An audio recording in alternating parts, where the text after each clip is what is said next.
Dans cette vidéo, nous allons parler de l'héritage des valeurs des indicateurs dans BSC Designer. Imaginez une situation où vous avez des données pour un indicateur pour le mois de janvier, mais vous n'avez toujours pas de données pour février.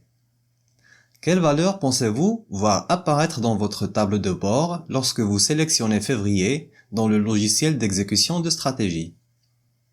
Aucune valeur? Ou bien, probablement la valeur héritée de janvier. Je suppose que votre réponse dépend de l'indicateur et de son contexte d'affaires. Ici, j'ai deux indicateurs pour illustrer l'idée.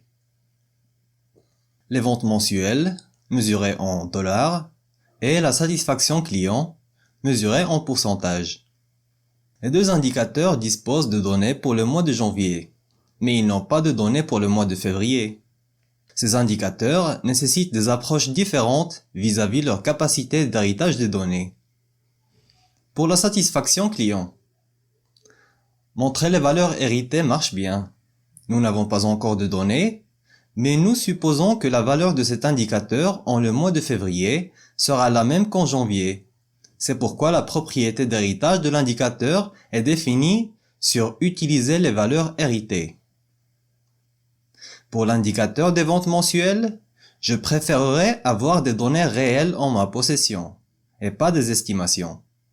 Dans ce cas, la propriété d'héritage est définie sur utiliser uniquement les valeurs saisies. Vérifions comment cela fonctionne en pratique. Voici la valeur de la satisfaction client pour le mois de janvier.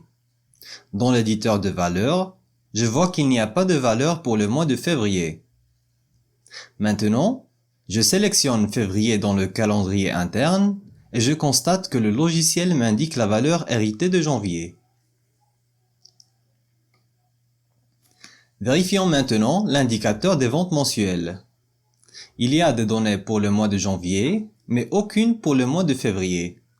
Son héritage est configuré sur utiliser uniquement les valeurs saisies. Et lorsque je sélectionne février dans le calendrier, le logiciel ne m'affiche aucune valeur. Que faire si la plupart des indicateurs de votre tableau de bord doivent utiliser l'héritage des valeurs saisies uniquement? La modification des paramètres un par un nous coûtera beaucoup de temps.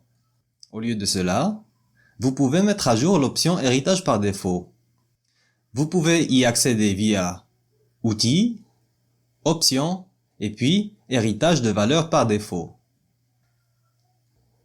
Désormais, à moins que vous ne modifiez manuellement l'héritage, l'indicateur utilisera l'héritage par défaut sélectionné dans les options du tableau de bord. Dans votre tableau de bord, vous pouvez mélanger des indicateurs avec différents types d'héritage. Certains indicateurs peuvent hériter des données à partir d'autres données précédemment connues, tandis que d'autres ne peuvent montrer que les données existantes. Avez-vous des exigences spécifiques pour la configuration des KPI? N'hésitez pas à discuter de vos besoins avec notre équipe de support client. Merci et à bientôt.